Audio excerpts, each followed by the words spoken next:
ভারতের বর্তমান পরিস্থিতি ভালো নয়। ভাইজান, একটার পর একটা আমাদের কাছে আঘাত আসতে আছে, একটার পর একটা আঘাত আমাদের কাছে আসতে আছে। ভাইজান বন্ধু আমার, আজ থেকে বিগত যখন বছরটা শেষ হয়ে আসে, ডিসেম্বর মাস যখন কাছাকাছি আসে, কলিজাটা দূর দূর করে। সেই দিন 1992 সালের 6 ডিসেম্বর ভারতের এক ঐতিহাসিক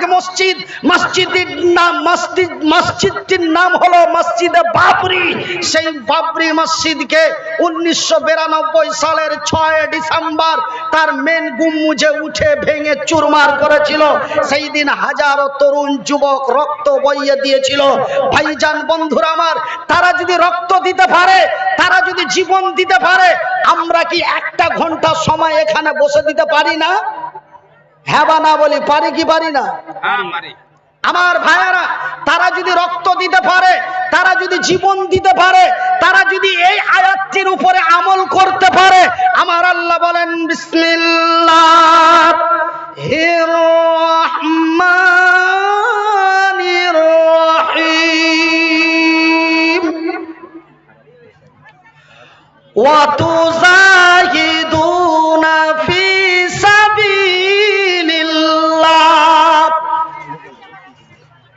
তারা এই আয়াতটির উপরে বড় আমল করেছিল। সেই দিন মক্কা মদিনার তরুণ যুবকেরা এই আয়াতটাকে তারা বড় প্রাধান্য দিয়েছিলেন। সেই দিন বাবরি মসজিদের বারান্দায় রক্ত বইয়ে দিয়েছিল, এই আয়াতটাকে তারা প্রাধান্য দিয়েছিলেন। ওয়া তুজাহিদুনা ফি সাবিলিল্লাহ। রে আমার বান্দারা, আমার বান্দিরা, আমার আল্লাহ রাব্বুল আলামিন বলেন ওয়া তুজাহিদুনা ফি সাবিলিল্লাহ। তোমরা মাল এবং জান দিয়ে, আগে বললেন মালের কথা, তারপরে বললেন জানের কথা। ওয়া তুজাহিদুনা ফি সাবিলিল্লাহি বিআমওয়ালিকুম ওয়া আনফুসাকুম যালিকুম খায়রুল লাকুম ইন কুনতুম তা'লামুন। তোমরা জান এবং মাল দিয়ে অন্যায়ের প্রতিবাদ করে সত্যের প্রতিষ্ঠা করো। আমি আল্লাহ আমার ওয়াদা, আমি আল্লাহ আমার ওয়াদা, আমার জমিনে আমি তোমাদেরই বিজয় করব। নারায়ে তাকবীর। আওয়াজ কেন নাই? হে, এগুলা ছিল না।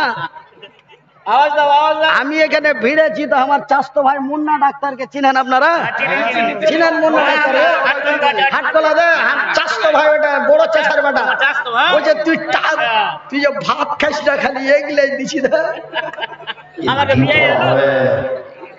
ওকে আমি ইশারা দিতে হবে, দুবার তিনবার করে স্টেজে চড়তে হয়, দুবার তিনবার করে স্টেজে চড়তে হয়। জালসায় যাচ্ছি, কমিটির লোক আছে, মৌলানা কি খাবেন? কি খাবো মানে? যা দিবে তাই খাবো। বলছে না, কিছু কিছু বক্তা আছে ওখানে মুরগা ঢোড়ে। আমি যাবে, ওইগুলার দরকার না, এগুলা আছে।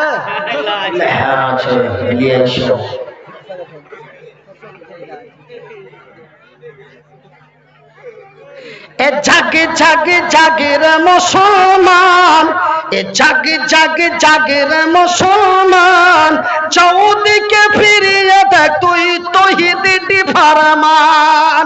এ জাগে জাগ জাগে রে মুসলমান, এ চৌদিকে ফিরিয়ে দেখ তুই তৌহিদি ফরমান। আমার আল্লাহ রাব্বুল আলামিন বলেন, রে বিশ্ব জগতের নর নারীরা, তোমরা মাল এবং জান দিয়ে, আগে বলেছেন মালের কথা, তারপরে বলেছেন জানের কথা। ভাইজান রে আমার আব্বা জানেরা, কিন্তু আমরা চলতে ফিরতে অনেক কথা মিস্টেক করে বড় পাপের জায়গায় চলে যায়। আমরা অনেকেই যেমন বলি জান মাল দিয়ে, বাপ ভাই গো, জান যদি দিয়ে দাও মাল কেমনি দেবে? জানটা যদি আগে দিয়ে দাও তো কবর থেকে উঠে যা মাল দিবা? আল্লাহ কি আপনার মতন আমার মতো অত খ্যাপা যে আগে জান দিতে বলেছে, আগে মাল দিতে বলেছে? এই আমরা লক্ষ হাজার টাকা খরচ করেছি এই মসজিদ নির্মাণ করব বলে এক প্রোগ্রাম।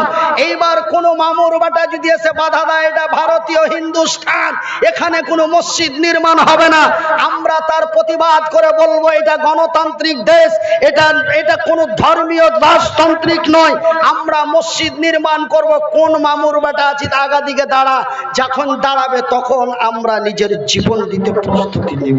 ঠিক আজকে আপনারা মাল দিয়েছেন, আর আল্লাহ এই কথাটাই বলছেন, তোমরা মাল এবং জান দিয়ে অন্যায়ের প্রতিবাদ করো, সত্যর বিজয় তোমাদেরই হবে।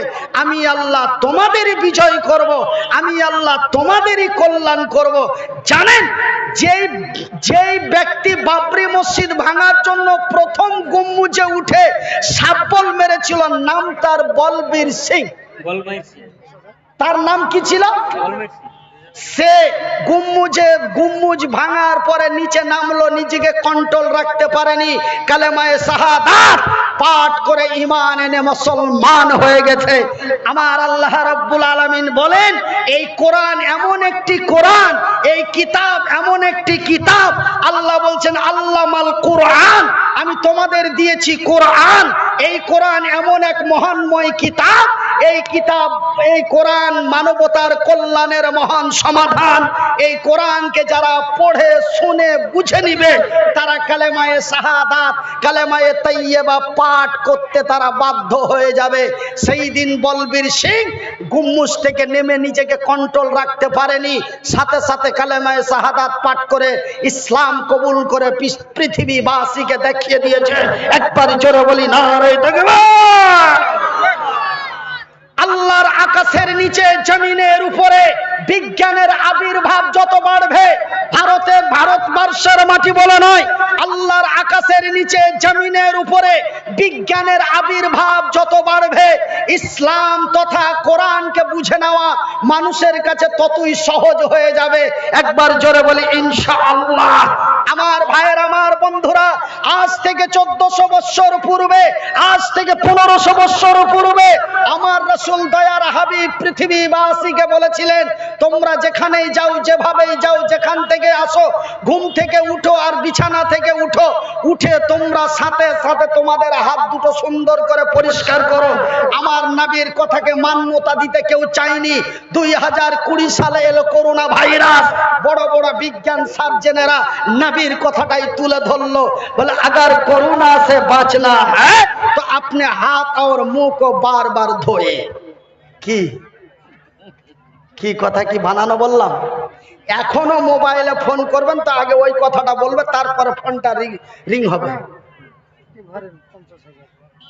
ওই জন্য আমি মনিরউদ্দিন বলছি, এই কোরআন বিজ্ঞানময় কোরআন পৃথিবীর মাটিতে, আল্লাহর জমিনে বিজ্ঞানের আবির্ভাব যত বাড়বে, কোরআন বুঝে নেওয়া মানুষের কাছে তত সহজ হয়ে যাবে। আমার ভাইয়ের, আমার বন্ধুরা, আরে আমার আব্বা জানেরা, তবে আজকে ভারতবর্ষের মাটিতে এমনটাই হলো। তারপরে একটার পর একটা আমাদের উপরে চাপিয়ে দেওয়া হয়। কখনো তালাককে ব্যান্ড করে দেওয়া হয়। ভাইজান, আমার আব্বা জানেরা, কত আর খেলবে আমাদের নিয়ে, আর কতই খেলবে, আর আমরাই কত খেলবো। ভাইজান, আমি মনিরউদ্দিন আপনাদের বলি, খবরদার হতাশ হবেন না, খবরদার টেনশন করবেন না। টেনশন করার কোনো প্রয়োজন নেই, হতাশ হওয়ার কোনো দরকার নেই।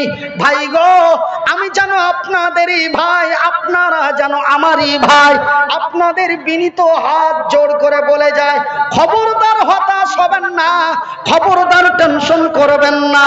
ভাইজান, আমি মনিরউদ্দিন এই জগতে এসেছি, চলে যাব, থাকবো, আমি থাকবো, আমি চলে যাব।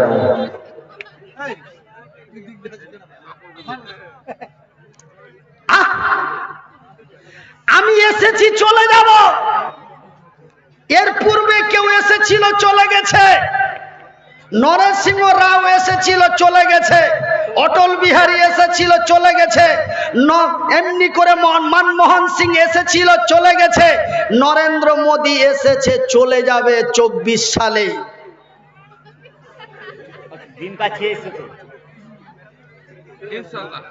তবে আমার ভাইয়ের, আমার বন্ধুরা, খবরদার টেনশন করবেন না।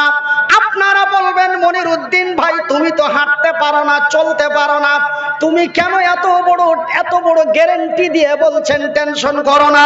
ওরা একটার পর একটা এত অন্যায়, অবিচার, অত্যাচার, নির্যাতন করে উত্তর প্রদেশের এক সুন্দরী যুবতী রমণীকে পেট্রোল ঢেলে জ্বালিয়ে মেরে দিল। ভাইজান, বন্ধুরে আমার, একটি সাংবাদিক পর্যন্ত যেতে দিল না। আমরা আর কত বরদাস্ত করব? আমরা আর কত ধৈর্য ধরব?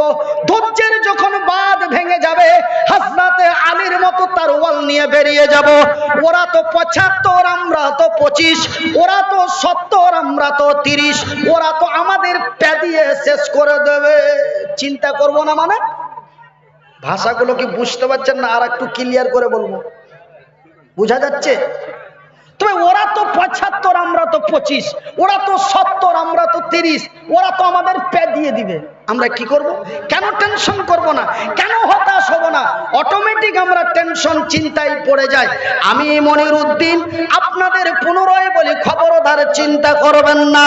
আমি মনিরউদ্দিন বলি, খবরদার টেনশন করবেন না। বিশ্বাস করুন আর নাই করুন, আমি এক আল্লাহর বান্দা, রাসূলের উম্মত। আমি আল্লাহকে বিশ্বাস করি, নবীকে নবী বলে স্বীকার করি। আমার আল্লাহ তার জিবরিল ফেরেশতা দিয়ে বিশ্ব নবীকে, পৃথিবীবাসীকে জানিয়ে দিতে বলেছেন। ভাইজান, আজকে যেমন ভারতের মাটিতে বড় নির্যাতন, নিপীড়ন, অন্যায়, অত্যাচার, অবিচার, জুলুম করা হয়, সেই দিন মক্কার মাটিতে নেতৃত্ব চলছিল আবু জেহেলের। সেই দিন মক্কার মাটিতে আবু জেহেল অন্যায় ভাবে নির্যাতন, নিপীড়ন সংখ্যালঘু মুসলমানদের উপরে করেছিল। আমার নবী এবং নবীর সাহাবীরা বড় হতাশ হয়ে গেছিলেন।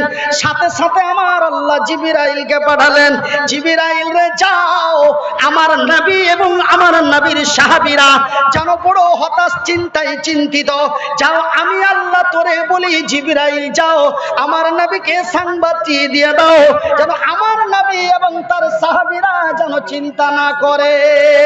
জিবরাইল এসে গেলেন, নবীকে বলেন, ওগো নবী বলো, বিসমিল্লাহির রহমানির রহিম,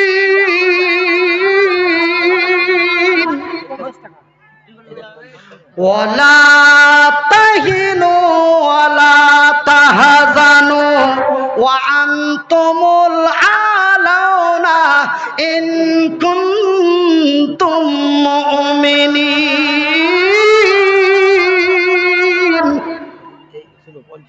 রে মক্কা, মদিনা, ভারত, বিশ্ব, বাংলার সংখ্যালঘু মুসলমানেরা, আল্লাহ বলছেন নিজে, আমি নয়। রে মক্কা, মদিনা, তায়েফ, বিশ্ব, ভারতের সংখ্যালঘু মুসলমানেরা, ওয়ালা তাহিনু ওয়ালা তাহজানু, তোমরা চিন্তায় চিন্তিত হয়ো না, তোমরা ভয়ে ভীতু হয়ো না, তোমরা হতাশ হয়ে যেও না। তোমরা তোমাদের ঈমানটা মজবুত করো, আমার উপরে তাওয়াক্কাল, বিশ্বাস, ভরসা করো। আমি আল্লাহ, আমার ওয়াদা, আমার জমিনে আমি তোমাদেরই কল্যাণ করব। নারে তাকবীর! এটা আমার ওয়াদা। এটা কার ওয়াদা? বলেন বলেন। এটা আল্লাহর ওয়াদা। আমার আল্লাহ, আমি মনিরউদ্দিন বেঈমান, আমি মনিরউদ্দিন চিটার, আমি মনিরউদ্দিন দালাল, আমি মনিরউদ্দিন সকাল বেলায় সেন্টার লোক, বৈকাল বেলায় মুন্টার লোক, আমি বেঈমান। এরা হাসছে কেন? হ্যাঁ, ওই আসল কথা জায়গা মতন ঠেকিয়ে দিয়েছি তার লেগা। আচ্ছা, আমি মনিরউদ্দিন বেঈমান, কিন্তু আমার আল্লাহ বলেন যাহা, করেন তাহা, তিনি সত্য। আমার আল্লাহ সত্য, আমার আল্লাহর কোরআন সত্য, আমার আল্লাহ যাহা বলেন তাহাও সত্য। একবার জোরে বলি নারে তাকবীর। তিনি এক, তিনি একক, তিনি বলেন যাহা তিনি করেন তাহা।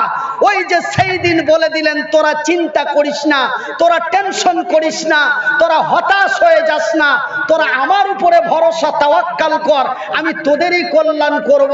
এই যে কথাটা আমার আল্লাহ বলে দিলেন, তার কিছুদিন পরেই মক্কা মদিনার মাটিতে প্রমাণ হয়ে গেল, আরবের মাটিতে প্রমাণ হয়ে গেল। সেই দিন আমার নবী, আল্লাহর নবী, দয়ার নবী, বিশ্বের নবীর কাছে খবর এসে গেল, নবী গো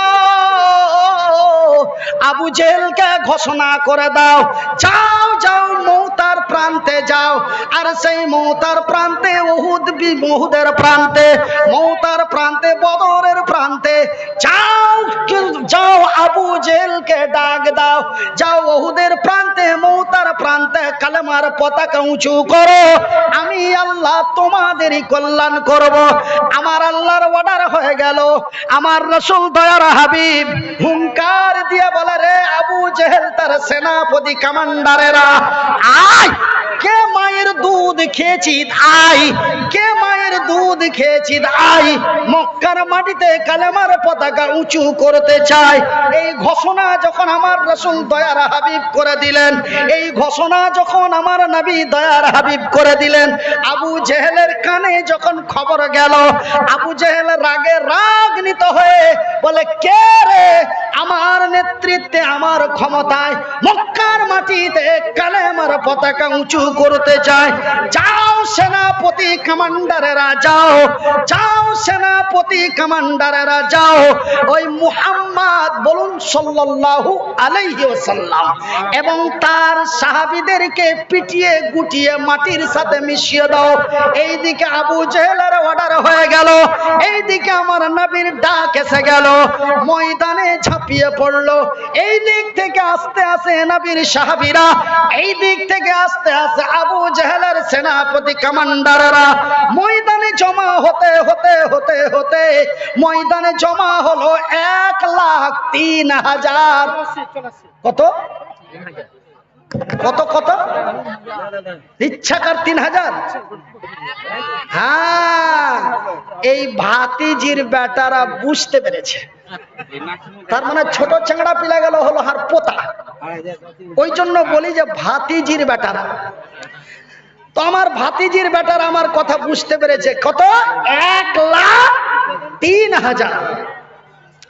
তবে 1 লাখ হলো আবু জেহেলের সৈন্য কমান্ডার এবং 3,000 হলো আমার নবী।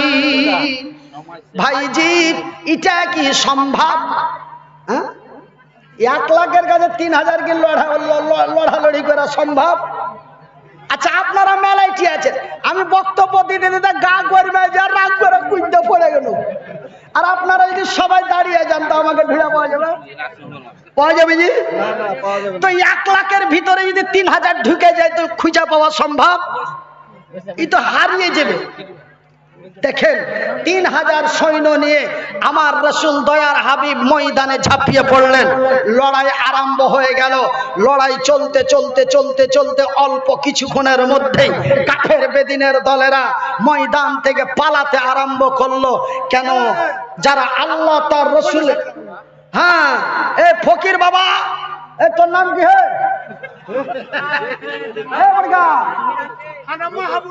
মাহাবুল হক, মাহাবুল ফকির। এই এলাকাতে যত জালসাতে যাব, ও রাস্তাতে বসে বসে চাইবে আর হার হাতে 50 টাকা দিবে। ওরা লাগছে হানফি মানুষ আছে, ওরা জানে যে এগুলা লোকের দোয়া কবুল হয়। আল্লাহ রসুল বলেছেন, বুখারীর হাদিস, আল্লাহ মুসাফিরের দোয়া কবুল করে, আল্লাহ মাজলুমের দোয়া কবুল করে, আল্লাহ মায়ের দোয়া কবুল করে। ওর কানে কে তুলে দিয়েছে, এগুলাতে ও চাহিতে আসবে, ও আমার হাতে 50-100 টাকা দিয়ে যাবে মসজিদের মাদ্রাসার লেগে। তো যাই ভাই, ওকে একটু দোয়া করে দিও, হ্যাঁ, যেন ও একটু ভিক টিক বেশি পায়, আর যেন এইভাবে মসজিদ মাদ্রাসাতে 10 টাকা 20 টাকা দান হাসিয়েন না। তো ভাইজান, একজন গরিব মানুষ, ও বেচারা যেই নিয়ত করি দেখ, প্রত্যেকটা জালসাতে কিন্তু বেচারা বেনামিতে 1,000 টাকা নারাজ থাকবে। তো ভাই, আমাকে 2 হরফ বলতে দেন, টাকা দেখতে লাগলে এরা তাড়াতাড়ি বাড়ি পালিয়ে যাবে, আমার জানা আছে। আর রাত্র অনেক হয়ে গেছে, কেন যে আমাদের মালদা ডিস্ট্রিক্টের রাত 12টা মানে 12টা মানে 12টা। তো বিশেষ করে কিন্তু এটা গত রাত্রে আমি যেখানে ছিলাম রাত্রি 1:30টার সময় দিল, তার আগের দিন যেখানে ছিলাম 2:15 দিলে, তার আগের দিন যেখানে ছিল ওখানে 2:30টার সময় দিলে। তো ভাইজান, তো রাত্রি 2:30 স্টেজে যাচ্ছি, তো প্রায় 25 থেকে 30 হাজার মানুষ। আমি বলছি হ্যাঁ, তোর চোখে নীল নাই, মানে ওরা ভাটিয়া মানুষ, এরকম করে কহিলে ফের ওয়াজ জমবে। মানে ওইদিকে জালসা করতে গেলে একদম আখাড় বাদিয়া ভাষায় ওয়াজ না করলে ওর ওয়াজ জসে আনে। আর যদি বাংলা ভাষা দিয়ে ওয়াজ করি, মানে যেরকম এখানে করছি এইভাবে ওয়াজ করি, তো 15 থেকে 20 মিনিট শুনে দেখে কি কইছে বাংলাতে বুঝতে পারি না। বাদিয়া ভাটিয়া ভাষা না কইলে কি আর মজা লাগে? তো ওই লাগা দেখবেন ইউটিউবে অনেক জালসা আছে একদম। আমি ওরাকে বলি দেখেন আপনারা ভাটিয়া ভাষা শুনবেন তো অসুবিধা নাই, কেন আমি বাদিয়ার বাচ্চা, বাদিয়া আমার 14 বংশ বাদিয়া। কিন্তু আমি বিভিন্ন রাজ্য ভ্রমণ করে করে আমি বাদিয়া ভাষাটা একটু আমার কাছে স্টেজে যে মিস্টেক হয়